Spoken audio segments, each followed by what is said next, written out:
Bonsoir à tous. Le Monde aujourd'hui, ravi de vous retrouver pour cette nouvelle édition de votre journal. On commence tout de suite par les titres. Goma toujours sous la menace du M23 alors que les initiatives de paix se multiplient. L'ancien président kenyan Uhuru Kenyatta, facilitateur de la communauté des États d'Afrique de l'Est, est arrivé ce mardi au cœur de cette zone de conflit. Dans ce journal, nous irons à Bali, en Indonésie, où les leaders des 20 principales économies du monde sont réunis et où la guerre en Ukraine occupe également le centre des discussions.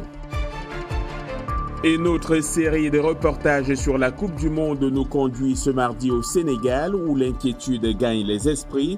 Après l'annonce de la blessure de Sadio Mané, peut-on envisager son absence sur les pelouses au Qatar ?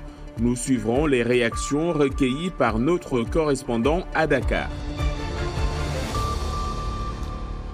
L'ancien président kenyan Uhuru Kenyatta, facilitateur de la communauté des États d'Afrique de l'Est pour la paix dans l'Est de la République démocratique du Congo, est arrivé ce mardi à Goma, au cœur de la zone de conflit. Cette visite intervient alors que les combats se poursuivent au nord de la ville, entre l'armée congolaise et les rebelles du M23. On fait le point avec Dili Diko. Pour Uhuru Kenyatta, l'objectif est clair, tenter de faire avancer les pourparlers pour que la paix revienne dans l'Est congolais. Le déplacement de l'ancien chef d'État kényan ce mardi dans la ville stratégique de Goma, menacée par l'avancée des rebelles, se situe dans ce contexte. Uhuru Kenyatta vient d'achever un séjour de 48 heures à Kinshasa, où il a rencontré autorités, diplomates, représentants de l'ONU et membres des communautés des 3 provinces de l'Est de la RDC, les plus affectées par les violences. Le message que nous voulons passer est le suivant. Tous les groupes armés doivent déposer leurs armes et choisir la voie de la paix par le dialogue. Rien ne peut être gagné par la force d'une arme.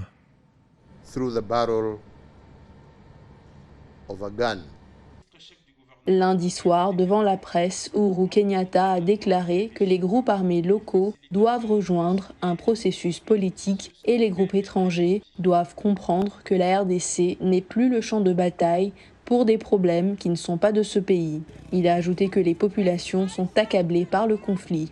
Le peuple veut la paix. Le peuple est fatigué de la guerre.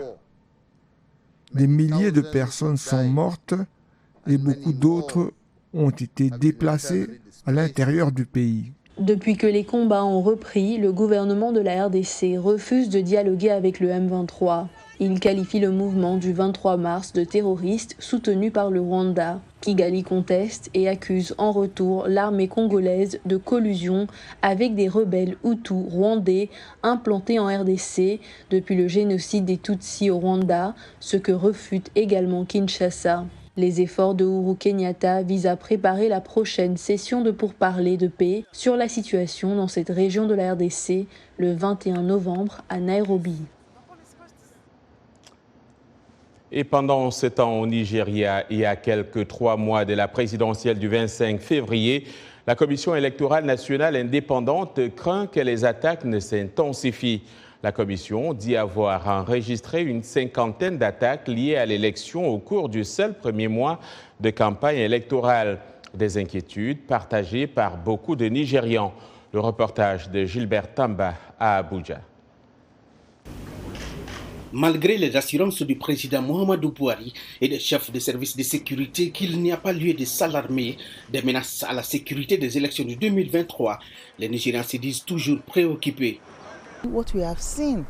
Il y a juste 2 mois depuis le début de cette période électorale et nous assistons déjà à des destructions incessantes des bureaux de la CENI, à des attaques contre les opposants politiques et leurs supporters, en plus des attaques visant des rassemblements de campagne, mais aussi la destruction des affiches de campagne et l'intimidation. 2 bureaux de la CENI ont été attaqués et incendiés dans les États d'Ogun et d'Osun par des individus non identifiés. Plus de 65 000 cartes d'électeurs ont été détruites dans l'incendie. Un rassemblement de la campagne présidentielle du candidat du PDP, l'ancien vice-président Atiku Abubakar, a subi une attaque à Maïdougouri où plusieurs véhicules de son convoi ont été détruits.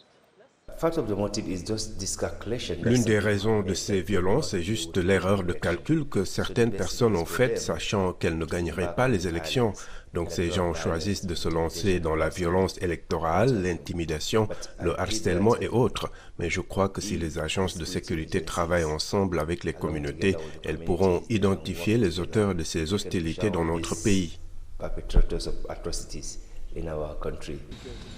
De nombreux bureaux de la commission électorale ont été pris pour cible, particulièrement dans le sud-est, où des groupes séparatistes souhaitent faire sécession du reste du Nigeria. Selon la commission électorale nationale indépendante, plus de 200 bureaux de vote avec un total de plus de 142 000 électeurs inscrits dans 10 communautés de l'état de Katsina étaient gravement menacés. Il est important que les leaders traditionnels, les leaders religieux, les organisations de la société civile, les groupes de femmes et de jeunes trouvent un moyen pour travailler avec la CENI afin de créer une commission composée des acteurs de sécurité et des acteurs non sécuritaires en vue du partage et de la collecte d'informations.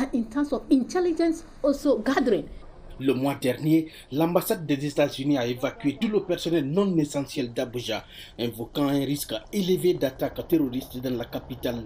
Les forces de sécurité luttent contre une série de menaces à travers le pays, notamment une insurrection islamiste, des gangs criminels armés et des groupes séparatistes. Gilbert Tamba pour VOA Afrique, Abuja. Et à propos des informations en vue de lutter contre les fake news et contribuer à la stabilité du Mali, l'ambassade des États-Unis dans le pays a financé une formation en fact-checking pour près d'1 millier de jeunes journalistes et étudiants. C'est un reportage à Bamako de notre correspondant Mohamed Danyouko. La crise sécuritaire au nord et au centre du pays a été un tremplin pour les fake news qui ont contribué à exacerber les tensions entre les communautés. En guise de solution, l'ambassade des États-Unis à Bamako a financé une formation qui permettra aux participants de mieux détecter les fake news et donner de bonnes informations. Nous avons constaté que la mauvaise information est en train de prendre de l'ampleur dans un pays qui est en crise. Donc, nous avons fait appel à des experts de la désinformation pour venir former l'une des principales couches de la société, les journalistes. Sur une prévision de 1500 personnes, la formation assurée par les responsables du Jalon, site spécialisé en vérification de faits, a atteint près de 1000 étudiants et journalistes. J'ai été appuyé pour l'ambassade pour qu'on puisse réaliser ce projet pour sensibiliser les gens et lutter contre la désinformation. Mais à l'époque, quand on commençait le projet, il y avait aussi la pandémie de coronavirus qui venait de commencer. Du coup, c'était une nouvelle maladie et il y avait beaucoup de fausses informations à ce sujet. Ayant bénéficié de cette formation, Mariam Sissoko, journaliste au journal Le Sursaut, a déjà fait ses preuves. J'ai eu à produire un article sur un remède inventé, soi-disant inventé par un Indien. Donc j'ai pu faire recours aux différents outils qu'on nous a appris à la formation. En plus, j'ai contacté l'ambassade d'Inde pour avoir leur version là-dessus. Mais ils ont démenti l'information. Ayant bénéficié de cette formation, Mariam Sissoko, journaliste au journal Le Sursaut, a déjà fait ses preuves. Dans le cadre de ce financement, des tutoriels ont été réalisés afin de former aux techniques de vérification des sources et contenus et de mieux identifier les fake news. Mohamed Danyoko pour VOA Afrique, Bamako. Et tout à côté de Bamako, la Côte d'Ivoire annonce le retrait progressif de ses troupes au sein de la mission de paix de l'ONU au Mali d'ici août 2023. Une décision qui intervient sur fond de tensions diplomatiques entre Abidjan et Bamako depuis plusieurs mois. la relève de la compagnie de protection basée à Mopti, de même que le déploiement des officiers d'état-major et des officiers de police prévus respectivement en octobre et novembre 2022 ne pourront plus être effectués, ajoute la mission permanente de Côte d'Ivoire à l'ONU.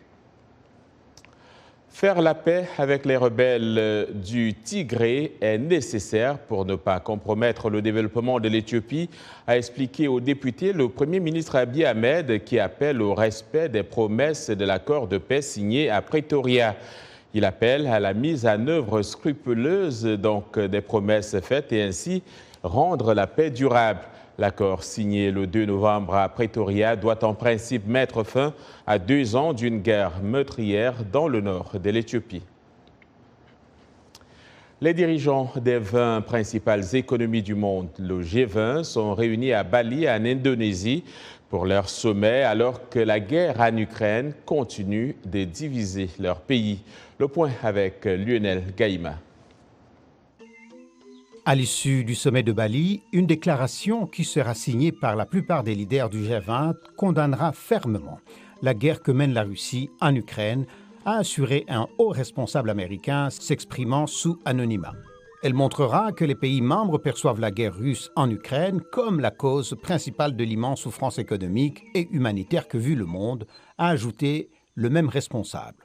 Il est peu probable que cette déclaration fasse l'unanimité à Bali. Dans son discours d'ouverture, l'hôte du sommet a appelé les participants à ne pas laisser les dissensions au sujet de la guerre en Ukraine dérouter leur agenda sur l'unité et la reprise économique. Un paradigme de collaboration est fortement nécessaire pour sauver le monde. Nous avons tous une responsabilité, non seulement vis-à-vis de notre peuple, mais aussi de ceux du monde. Être responsable signifie respecter de manière consistante les lois internationales et les principes de la Charte de l'ONU.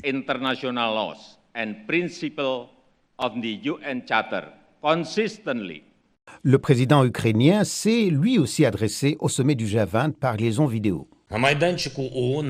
À l'ONU, nos diplomates ont travaillé pendant longtemps avec les partenaires pour s'entendre et adopter 2 très importantes résolutions. La première, qui est soutenue aujourd'hui, vise l'établissement d'un mécanisme international de compensation qui permettra de compenser tous les dommages causés par la guerre russe en utilisant les avoirs russes. Des réparations que la Russie devra payer et qui font maintenant partie de la réalité juridique internationale.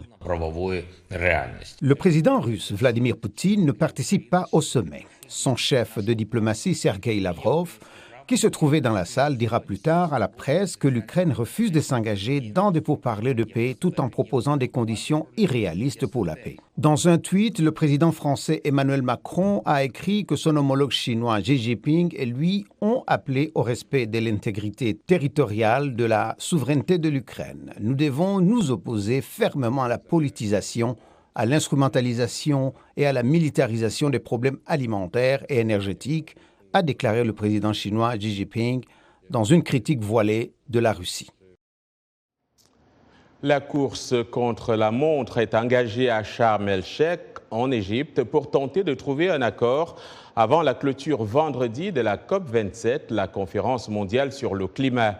Selon le chef de la diplomatie égyptienne qui préside cette rencontre, il reste beaucoup de travail pour surmonter les divisions entre pays riches et pauvres, notamment sur la question des dédommagements que réclament les nations du Sud. Le point avec Abdourahmane Dia.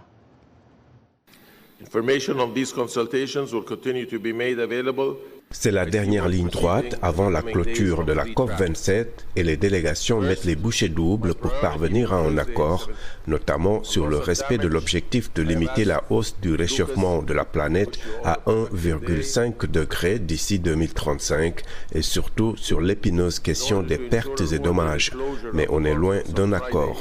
Bien que nous ayons conclu nos travaux sur certaines questions, il reste encore beaucoup de travail devant nous si nous voulons obtenir des résultats significatifs et tangibles dont nous pouvons être fiers. Nous devons maintenant changer de vitesse et compléter les discussions avec plus d'engagement politique de haut niveau. Pour le ministre égyptien des Affaires étrangères, il faut tout faire pour éviter un échec de la rencontre. C'est maintenant à nous tous ici de saisir l'occasion pour répondre aux demandes et aux appels de nos communautés du monde entier qui n'accepteront rien de moins que des résultats significatifs à la COP27. Le temps n'est pas de notre côté, le monde nous regarde. Ensemble donc pour un bon résultat. Lundi, l'Allemagne, qui préside le G20 et une soixantaine de pays parmi les plus vulnérables au changement climatique ont lancé le V20, une nouvelle initiative pour tacler la question du financement. Ce bouclier mondial contre les changements climatiques a déjà recueilli plus de 230 millions d'euros promis par des pays comme l'Allemagne et la France. Le bouclier mondial permet de s'assurer que l'aide a été organisée à l'avance et qu'elle est rapidement disponible en cas de catastrophe climatique.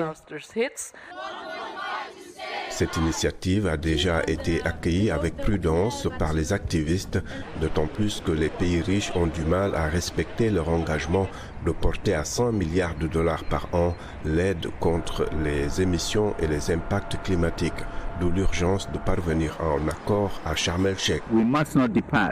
Nous ne devons pas quitter la COP27 sans une mobilisation significative des ressources sur les pertes et dommages. Il est important de rappeler que les pays vulnérables au changement climatique continuent d'en subir les pires conséquences alors qu'ils sont ceux qui contribuent le moins au réchauffement de la planète.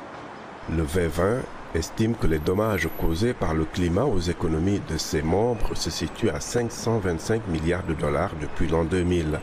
Reste à savoir quels mécanismes de financement seront retenus d'ici la fin de la COP27, vendredi. Difficile de dire si elles payeront pour leur contribution au réchauffement de la planète. En tout cas, 6 compagnies aériennes ont été poussées par les autorités américaines à rembourser plus de 600 millions de dollars à des centaines de milliers de passagers pour des vols annulés ou modifiés.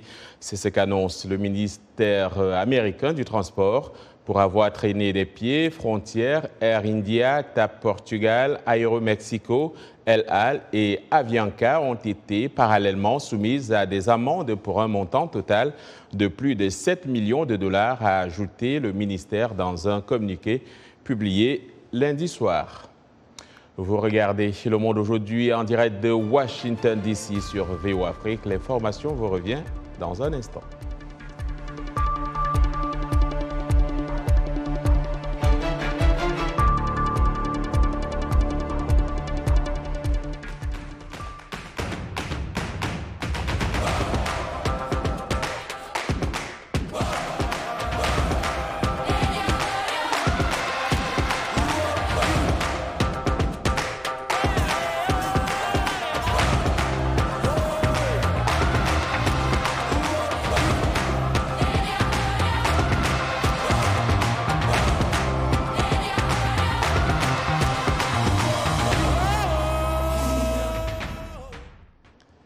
Vous suivez Le Monde aujourd'hui, un programme de VOA Afrique. Merci de nous rejoindre pour cette seconde partie.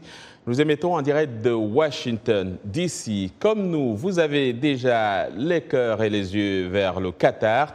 La Coupe du Monde démarre dans quelques jours. Mais au Sénégal, la star de l'équipe nationale, Sadio Mané, est toujours blessé au genou. Son forfait au mondial a été un temps annoncé avant d'être démenti par son club, qui a annoncé des examens complémentaires. Mais peut-on envisager une absence de Sadio sur les pelouses à cette compétition? En tout cas, à Dakar, l'inquiétude est déjà grande, comme a pu le constater notre correspondant Sedina Abagué.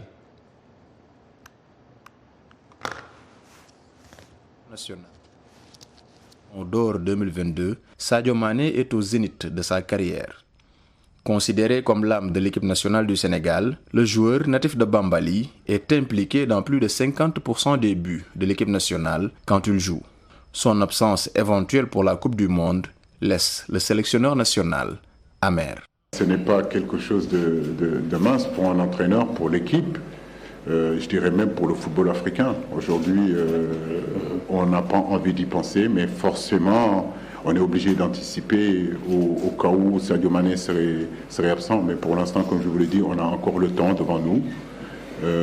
J'ai pas envie de parler d'absence de Sadio Mané, même si au fond de ma tête, j'essaye de m'y préparer. Le Sénégal sans Sadio Mané vaut quoi? Pour les anciens et les membres de la direction technique nationale de football, la réponse est simple. Il ne faut pas chercher ce que vaut l'équipe sans Sadio, il faut que les autres joueurs s'affirment. Sadio, c'est vrai, c'est une valeur internationale, mondiale. Bon, mais s'il ne joue pas, s'il ne peut pas jouer, mais les autres vont faire le travail. Peut-être que lui, s'il était là, c'était un plus. Mais ça ne veut pas dire que parce qu'il est absent, que le Sénégal ne peut pas faire de résultats. Si c'était ça, c'est pas la peine, c'est pas une équipe. Oui, c'est un joueur très important, mais comme l'a précisé le coach en conférence de presse, c'est un groupe. Et je pense qu'au niveau des attaquants, nous avons des attaquants de qualité. Et donc j'ai confiance aussi aux autres attaquants, que ce soit Boulay ou Iliman ou tous les autres, pour pallier l'absence, l'éventuelle absence, hein, parce que pour l'instant on ne sait toujours pas, l'éventuelle absence de Sadio Mané. Il y a du talent et de la qualité certes, mais aussi beaucoup d'inconstance dans l'attaque des Lions. C'est l'avis de certains observateurs pour qui Sadio Mané était le régulateur de cette ligne offensive. Donc sans lui, il faut accepter que rien n'est garanti. Je ne vois pas la ligne d'attaque aujourd'hui capable de porter cette équipe. Dans la mesure où Ismaïla Sarr, de même que Boulaye Dia, Famara Diédhiou, ne sont pas réguliers dans leur performance. Donc si Sadio ne participe pas à cette Coupe du Monde, ce sera très difficile pour le Sénégal d'aller au-delà même des huitièmes de finale. Meilleur buteur de l'histoire des Lions de la Teranga avec 34 buts, Sadio Mané est aussi impliqué sur 12 des 25 derniers buts du Sénégal en Coupe d'Afrique des Nations et en Coupe du Monde. Sa blessure et son forfait qui se dessine de plus en plus seraient un énorme coup dur pour l'icône de tout un peuple, une icône sur laquelle reposaient tous les espoirs du Sénégal au Mondial Qatari. Seydina Gueye pour VOA Afrique, Dakar. Avec ou sans Sadio Mané, le Sénégal aura besoin du 12e joueur. Les supporters du monde entier attendent donc déjà avec impatience le plus grand carnaval du football au Moyen-Orient. Le Kenya ne fait pas partie des 5 pays africains qualifiés pour le mondial, mais les supporters kenyans prêtent attention aux représentants du continent africain. Yacouba Ouedraogo. En plein cœur de Nairobi, ce bar est aux couleurs de la Coupe du Monde. Les fans kenyans de foot regardent ce jour un match du championnat anglais, mais les esprits sont résolument tournés vers le Qatar. Nous espérons toujours qu'une des nations africaines pourra probablement bien performer en Coupe du Monde. Mais je pense qu'à l'excitation, l'adrénaline, les fans, ce sont des choses qui rendent la Coupe du Monde spéciale. Le Maroc, la Tunisie, le Ghana, le Cameroun et le champion d'Afrique en titre, le Sénégal, représenteront le continent au Qatar. N'ayant jamais participé à la Coupe du Monde, les supporters kenyans soutiennent leurs frères africains. Le Sénégal, je pense, dans l'ensemble, a une très bonne alchimie en tant qu'équipe. Je veux dire qu'ils sont les champions d'Afrique pour commencer. Ils ont un bon gardien de but, une bonne défense, un bon milieu de terrain. Ils ont une bonne attaque. Donc je m'attends à ce qu'ils aillent le plus loin possible. Le Cameroun s'en sort plutôt bien. Je veux dire, il y a quelques résultats qui ont été bons. Ensuite, bien sûr, vous avez les équipes nord-africaines comme la Tunisie. À travers les différentes éditions, la Coupe du Monde a permis de découvrir des talents et le Qatar ne fera pas d'exception. Les fans ici espèrent que les jeunes joueurs africains saisiront l'opportunité pour marquer les esprits. En tant que fan de football, j'ai hâte de voir ces nouveaux jeunes qui vont évidemment avoir une opportunité à la Coupe du Monde. À partir de dimanche, le sport le plus populaire du monde va encore donner beaucoup d'émotions aux fans, de la joie et de la déception sans doute. Mais le plus important est bien sûr de célébrer le football. Les diffuseurs estiment qu'environ 5 milliards de personnes dans le monde vont regarder ce mondial Qatar 2022.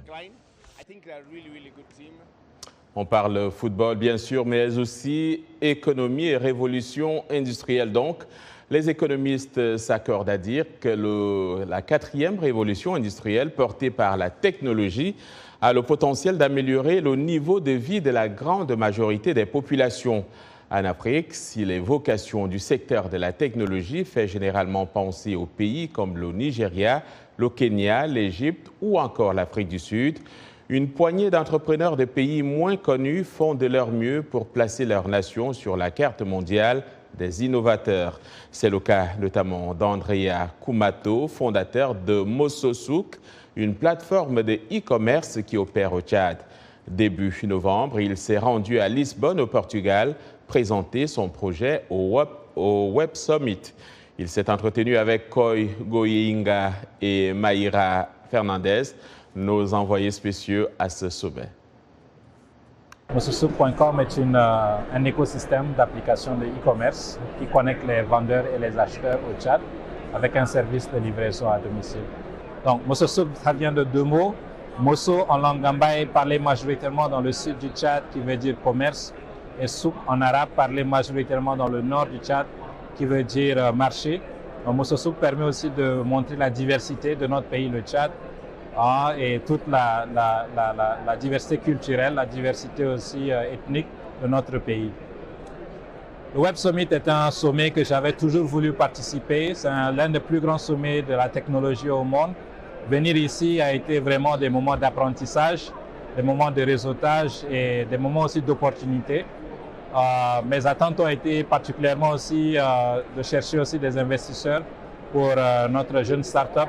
Même si c'est un peu difficile, je pense en 3 jours, on ne peut pas faire des contacts de cela, mais ça permet quand même de garder contact et de relancer plus tard dans le futur. Alors, ça fait déjà 6 ans qu'on est en train de travailler avec Mososouk au Tchad. Au début, ça n'était pas facile. Le e-commerce, beaucoup de commerçants ne comprenaient pas ce que c'est qu'Internet. Il a fallu les éduquer pour pouvoir comprendre qu'en fait, c'est à leur bénéfice de vendre en ligne.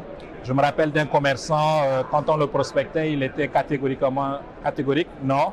Mais après, quand on a ouvert son compte sur notre plateforme et quand il commençait à vendre une dizaine de télés, ça a carrément changé son état d'esprit sur le commerce en ligne et il était devenu l'un de nos plus grands vendeurs après.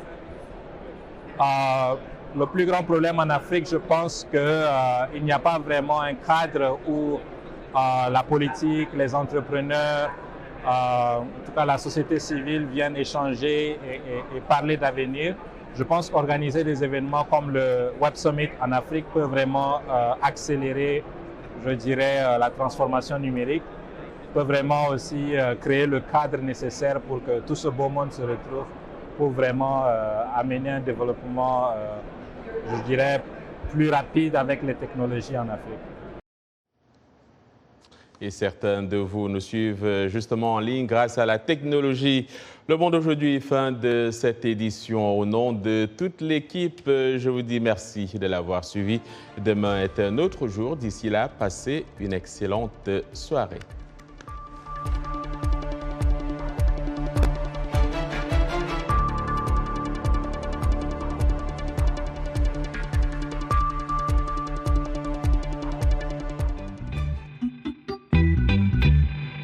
Salut Jenny. Salut Roger. Dans Vous et Nous, on parle de sujets qui vous parlent. Dans Vous et Nous, Africains et Américains se racontent et se rencontrent. Les dernières tendances mode, mais aussi les gadgets indispensables. Les avancées technologiques, l'entrepreneuriat de jeunes, un pont entre l'Afrique et le Nouveau Monde pour diffuser nos cultures. Et les bons petits plats. Yum yum, une bonne ambiance avec nos invités. L'émission explore les réussites, les ambitions et les aspirations africaines. Elle montre une Amérique loin des clichés à taille humaine. Vous et nous. C'est vous. C'est nous. C'est vous et nous. Jacques Aristide avec vous, toute la planète va avoir les yeux rivés sur le Qatar à partir de ce dimanche, à l'occasion du coup d'envoi de la Coupe du Monde de football. Et bien évidemment, dans l'édition de ce jeudi, Washington Forum se met à l'heure de cette grand-messe du ballon rond qui prendra fin le dimanche 18 décembre. C'est un mondial 2022 qui a lieu pour la toute première fois dans un État arabe. Mais pourquoi le pays hôte fait-il l'objet de tant de critiques virulentes, surtout au chapitre des droits humains et de l'environnement, sans oublier les accusations de corruption? Quelles sont les chances des nations africaines qui défendront les couleurs du continent? Comme d'habitude, vos commentaires sur la page Facebook de VOA Afrique, Washington Forum, ce jeudi à 19h TU.